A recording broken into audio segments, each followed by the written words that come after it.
गुरुर्ब्रह्मा गुरुर्विष्णू गुरुर्देवो महेश्वरा गुरुर साक्षात परब्रह्म तस्मै श्री गुरुवे नमः. माझा हा छोटासा प्रयत्न आहे समाजाप्रती जे मी देणं लागतो ते रिटर्न करायचा. मी एक डॉक्टर आहे आणि डॉक्टर म्हणून मी जनसेवा हीच ईश्वर सेवा मानून सेवा करायला सुरुवात केली 2008 मध्ये. पण लोकांचा कन्सेप्ट वेगळाच आहे. लोक माझ्याकडे सेवा म्हणून बघत नाही. तो तर त्यांचा धंदा आहे, तो तर त्यांचा व्यवसाय आहे असं म्हणून बघतात. मी सेवेचा नीट अर्थ समजून घेतला की सेवा काय आहे, की माझ्या या प्रोफेशनला लोक सेवा नाही म्हणू शकत. जर ऍक्च्युअली मला लिमिटेशन्स आहेत. एक डॉक्टर म्हणून मी काही मेलेले माणसं जिवंत नाही करू शकत. लोकांना इमानदारीने आरोग्य देण्याचा मी प्रयत्न करतो, इमानदारीने आरोग्य देण्याचा प्रयत्न करतो. प्रत्येकालाच मिळतं असं नाही. मग मला प्रश्न निर्माण झाला की प्रत्येकाला मी आरोग्य का नाही देऊ शकत. कारण हे शरीर प्रत्येकाचं सारखं नाहीये. याला बायोलॉजिकल व्हेरिएशन म्हणतात. प्रत्येकाचं शरीर वेगवेगळं आहे आणि नुसतं शरीरावर विषय संपत नाही. शरीराच्या पलीकडे मन पण आहे आणि मनाच्या पलीकडे जे शुद्ध नित्य बुद्ध आत्मतत्व आहे. हार्डवेअर आहे, सॉफ्टवेअर आहे आणि त्याच्या मागे एनर्जीचा सोर्स आहे. जसं मोबाईलचा हार्डवेअर,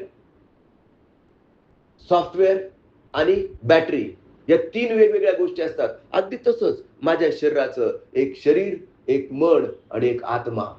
शरीर म्हणजे हार्डवेअर, मन म्हणजे सॉफ्टवेअर आणि बॅटरीचा सोर्स म्हणजे तुमचा सोल.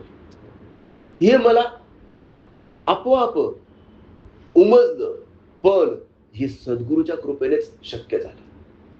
माझ्या सद्गुरूंचा आविर्भाव माझ्या जीवनात लहानपणापासून होता.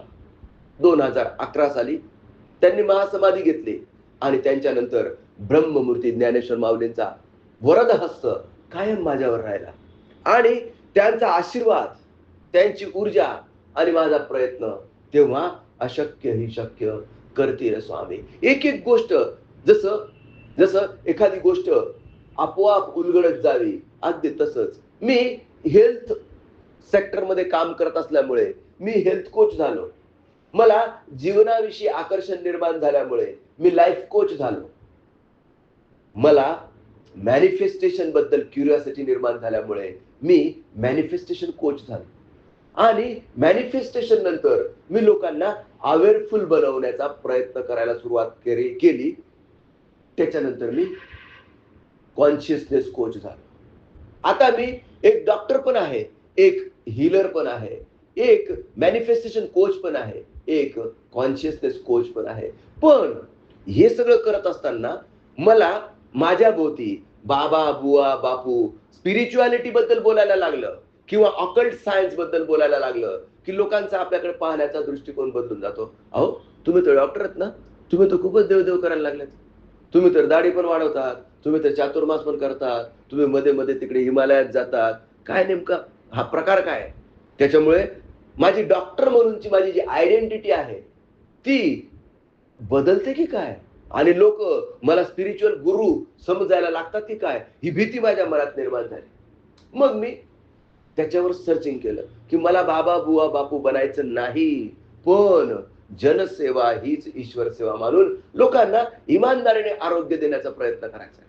मग मला चॅट जीपीटीने सांगितलं की तू लाईफ कोच, हेल्थ कोच म्हणून काम करू शकतो. कोणी सांगितलं? चॅट जीपीटीने. तू मॅनिफेस्टेशन कोच म्हणून काम करू शकतो. हे नेमकं काय आहे? आणि हे चॅट जीपीटीने मला नीट समजावून सांगितलं. त्याच्या स्टेप्स दिल्यात, त्याच्या स्टेजेस दिल्यात. त्याने मला फेसबुकच्या ऍड्स बघायला प्रवृत्त केलं. तू फेसबुकला बघ, मॅनिफेस्टेशन कोच काय करतोय, लाईफ कोच काय करतोय. तुला बाबा, बुवा, बापू बनायचं नाही ना, मग तू कॉन्शियसनेस कोच बन.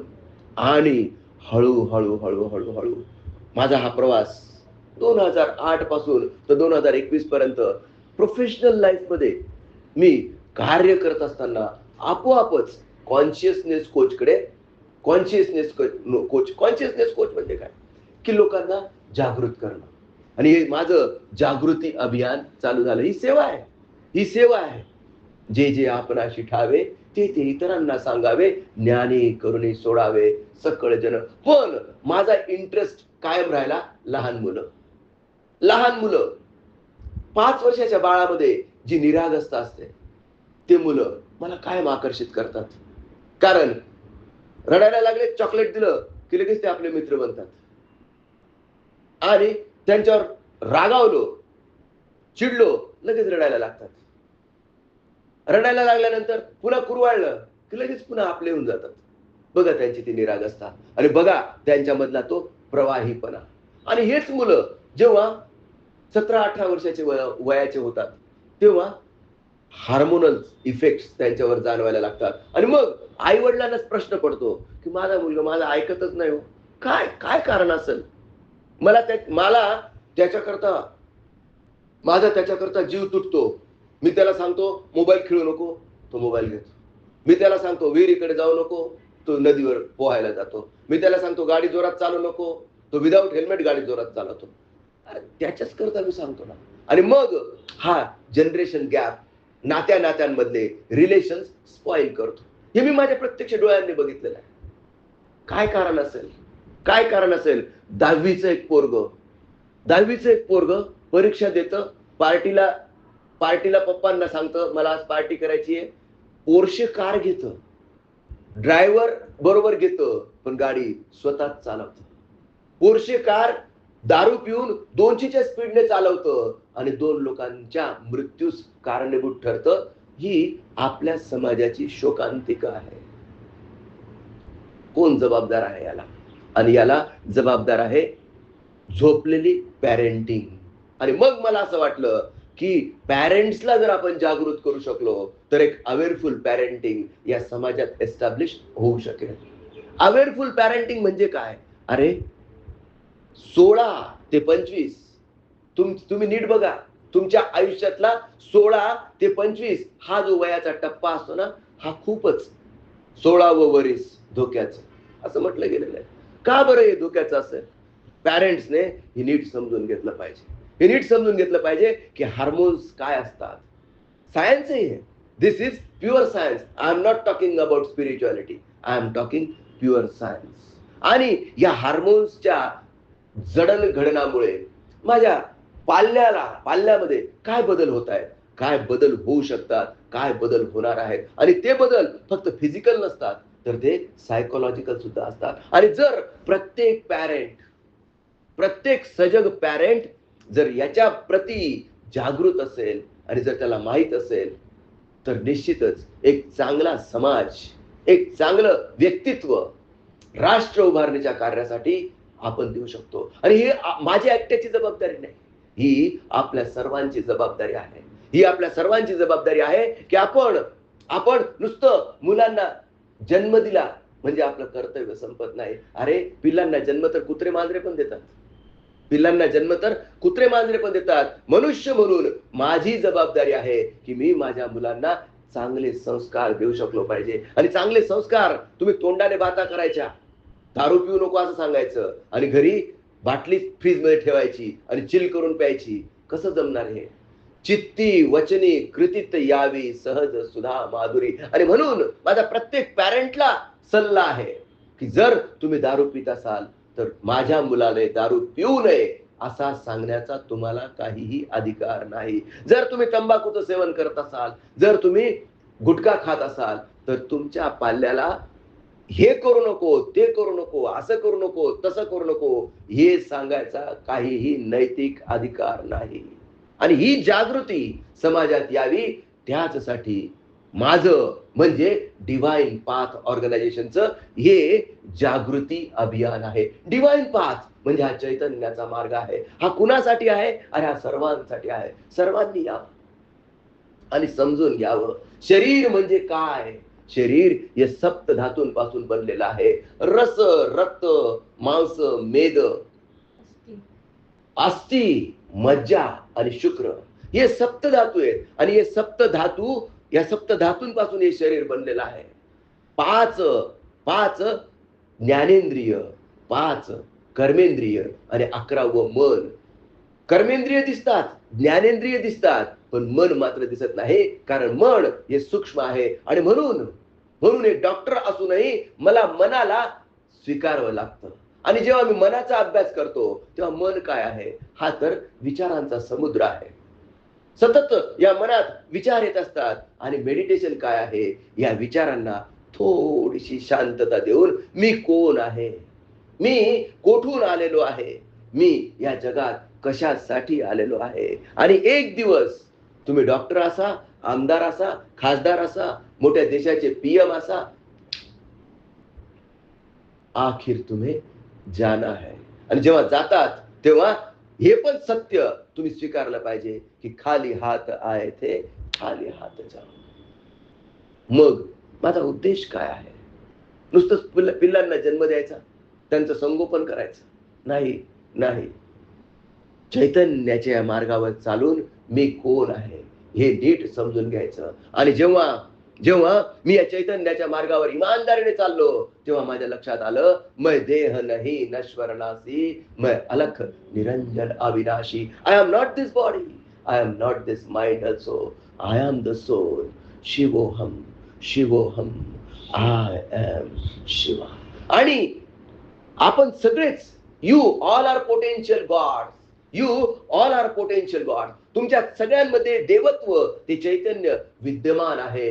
पण तुम्हाला याची जाणीव आहे का? आणि ती जाणीव करून देण्याचं कार्य आपल्या सर्वांचं आहे. पण माझ्या सद्गुरूच्या कृपेने हे कार्य मी हातात घेतलं आणि मी स्वतःलाच वचन दिलं की शेवटच्या श्वासापर्यंत हे कार्य अविरत चालू राहील. आणि हा चैतन्याचा मार्ग याच्यावर चालण्यासाठी सर्वांना प्रवृत्त करेल.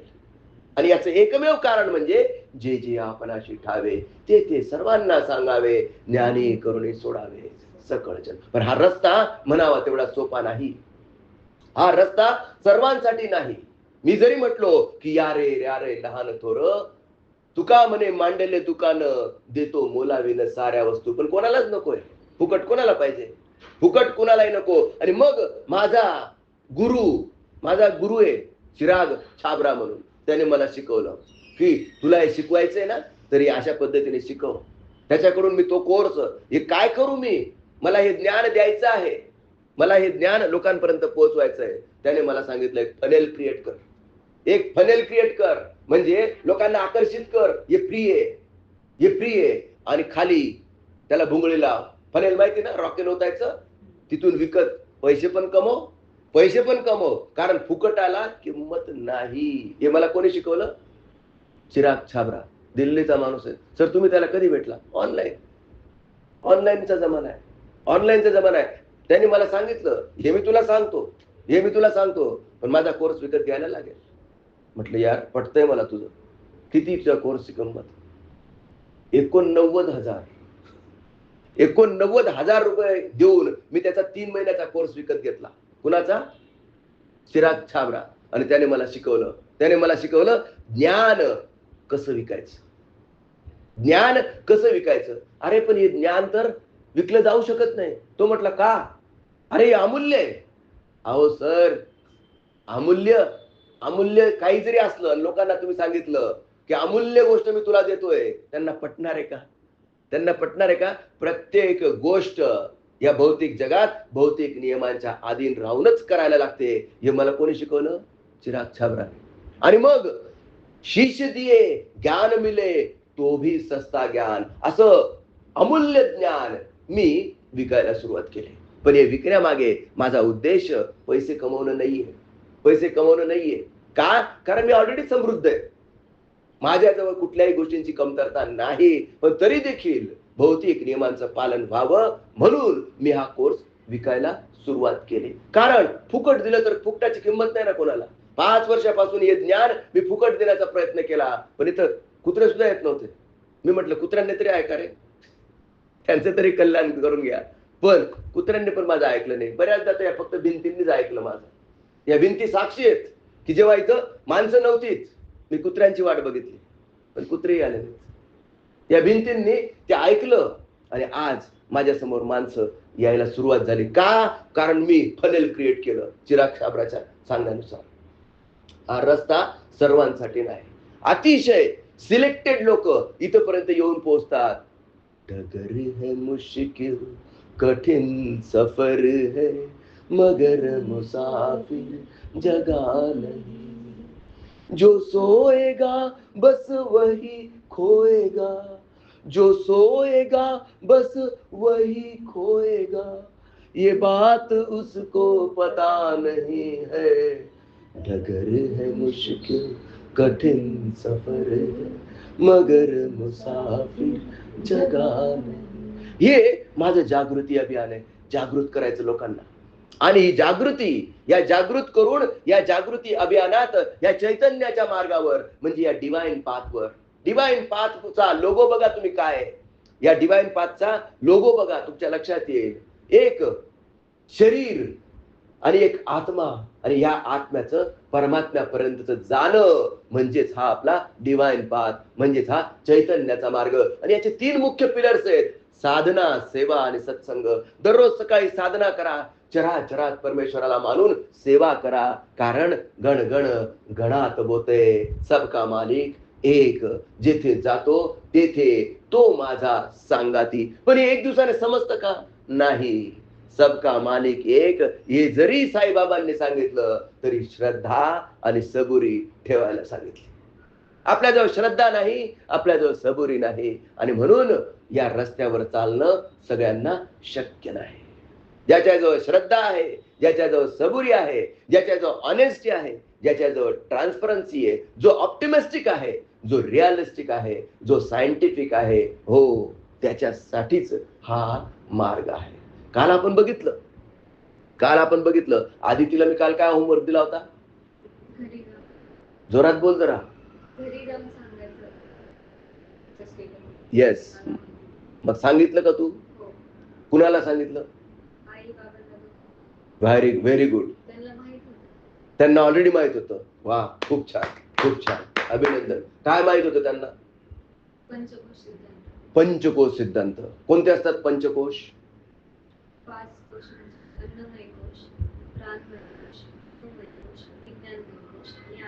यस, शाबास, व्हेरी गुड.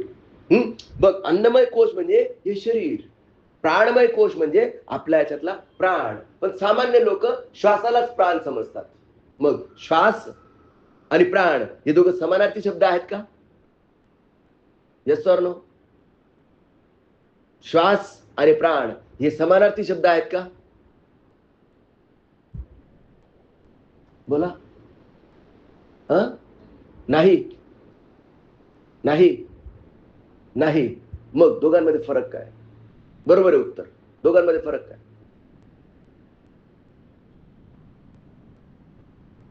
एनीबडी? नोबडी. चला मी सांगतो. श्वास म्हणजे जो आपण आत घेतोय, हा काय? श्वास. या श्वासामध्ये काय काय होतं? एअर होती. एअर मध्ये ऑक्सिजन आहे, कार्बन डायऑक्साईड आहे, कार्बन मोनॉक्साईड आहे, काही इनर्ट गॅसेस आहे, आणि सगळ्यात मोठा 78% नायट्रोजन आहे. Yes or no? सायन्स मध्ये आपण शिकलोय की हा श्वास आपण आत घेतला, पण आपल्या शरीराने त्याच्यातला काय काढून घेतला? प्राण. त्याच्यातला काय काढून घेतला? प्राण. आणि तो प्राण आपल्या शरीरभर पसरला. आपण त्याला प्राणवायू म्हणतो, किंवा इंग्लिश मध्ये त्याला ऑक्सिजन म्हटलं जातं.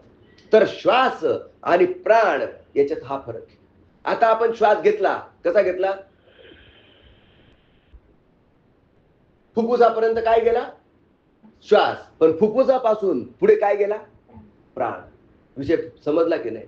दोघांमध्ये हा फरक आहे. आणि हा प्राण वायू आपल्या पेशीला ऊर्जान्वित करतो. लाईफ फोर्स एनर्जी यालाच म्हणतात प्राणिक एनर्जी, यालाच म्हणतात कुंडलिनी शक्ती, आणि हाई प्राणशक्ती जोपर्यंत तुमच्या शरीरात आहे तोपर्यंत तुमच्या अस्तित्वाला महत्व आहे. काल नाही, मागच्या शुक्रवारी एक दुर्घटना घडली. मी ज्या आयफेल सिटी मध्ये राहतो तिथं एक श्रुणाली नावाची एक तरुण मुलगी, साधारण हिच्या वयाची, 11वीला ट्युशनला चालली होती, आणि तिचा दुर्दैवाने मागच्या शुक्रवारची गोष्ट आहे, ऍक्सिडेंट झाला PCMC मध्ये. कसा झाला, काय झाला, काही विशेष डिटेल्स कळले नाहीत. डोक्याला मार लागला, चिंचवडच्या एका हॉस्पिटलमध्ये ऍडमिट झाली. 3-4 दिवस ट्रीटमेंट चालली, डोक्याचं ऑपरेशन झालं आणि दुर्दैवाने परवा तेरवा तिचा मृत्यू झाला. आई वडिलांचं दुःख अपार होतं. मी समजू शकतो. याचं कारण 11वीतली मुलगी ट्युशनला जाणार होती. 11वी पर्यंत त्या मुलीला त्यांनी कसं वाढवलं असेल, किती तिच्यात त्यांचे पंचप्राण ओतले असतील, आणि ती अटॅचमेंट, आणि त्याच्यानंतर तिचा तो पोस्टमॉर्टम केलेला मृतदेह समोर बघून काय वाटलं असेल. जस्ट फील दॅट पेन, की एक 11वीची मुलगी, तिचे काय स्वप्न असतील. आणि तुम्हाला मी सांगतो, हे जे दुःख आहे ना, हे आपल्या आजूबाजूचं. मी काल परवा त्यांच्या अंत्यविधीला जाऊन आलो, आणि कालच नम्रता त्यांच्या घरी पण भाकरी घेऊन गेली होती. हे दुःख मी तुम्हाला का सांगतोय, की आपल्या आजूबाजूला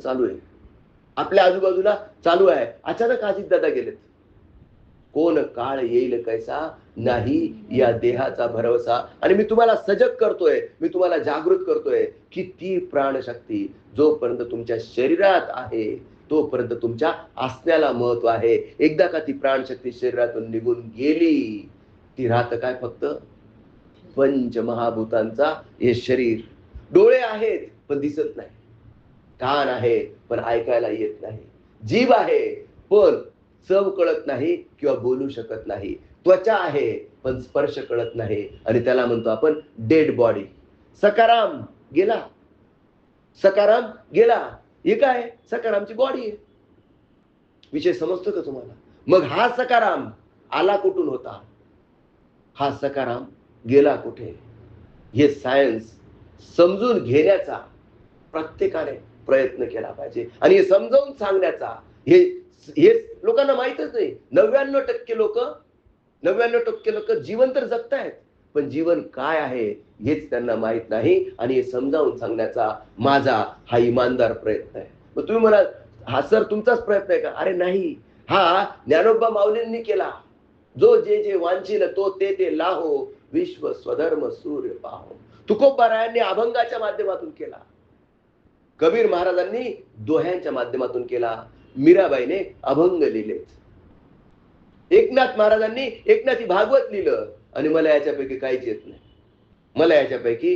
येत नाही. मग जे मला येतं, जे मला समजलं, ते मी समजावून सांगण्याचा प्रयत्न करतो. मला कीर्तन करता येत नाही, माझ्याजवळ इन्स्ट्रुमेंट्स नाहीत, माझ्याजवळ मृदंग नाही, माझ्याकडे हार्मोनियम नाही. ते शिकण्याचा मी प्रयत्न केला, पण काही जमत नाही. विशेष काही प्रतिभा त्याच्यात मला नाहीये. ठीक आहे, 2-4 गाणे जमतात, पण विशेष काही जमत नाही. मग काय, जे जमतं ज्या पद्धतीने मी बोलू शकतो, आणि तुम्ही सुद्धा बोलू शकतात. आणि म्हणून मी जे कार्य केलं ते तुम्ही सगळे करू शकतात. ते सगळं तुम्ही करणं अपेक्षित आहे. कारण हे जे ज्ञान आहे, आज तुम्हाला नवीन गोष्टी कळल्यात का? तुला कळले का? काय गोष्ट कळली तुला नवीन? श्वास आणि प्राण हे वेगळे आहे. Yes, very good. तुम्हाला काही वेगळं कळलं का? काय? शरीर हे तात्पुरते, तुम्ही समाजसेवा करा, आणि प्राण आणि श्वास हा वेगवेगळा कसा आहे त्याला समजून घ्या. Very good. तुला काय वेगळं कळलं? श्वास ते तर झालं, यांचं कॉमन झालं. अजून काहीतरी बराच वेळ बडबड केली मी. काय कळलं अजून तुला? हेच कळलं नाही की काय कळून घ्यायचंय. असो, तुला काय कळलं नवीन?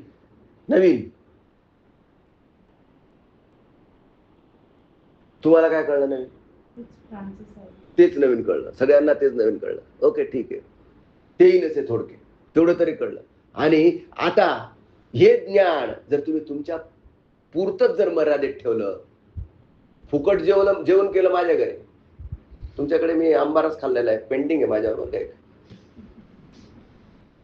पुरणपोळ्या यांच्या घरी जाऊन जेवण केलेलं आहे माझ्यावर, तो ड्यू आहे. काय ते ऋण आहे माझ्यावर, ऋण.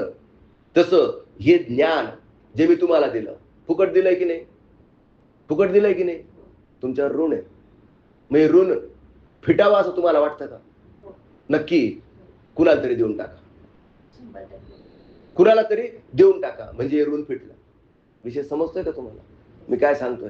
जर हे ज्ञान तुम्ही कोणालाच दिलं नाही, तुमच्या पुरतं मर्यादित ठेवलं, तर माझं तुमच्यावर ऋण राहील, माझं तुमच्यावर ऋण राहील प्रत्येकाला. तुम्ही म्हणाल सर कोणी ऐकतच नाही हो माझं, भिंतींना देऊन टाका, तुम्ही ऋणमुक्त व्हाल. समजलं तर समजलं, नाही समजलं तर द्या सोडून. श्री गुरुदेव दत्त.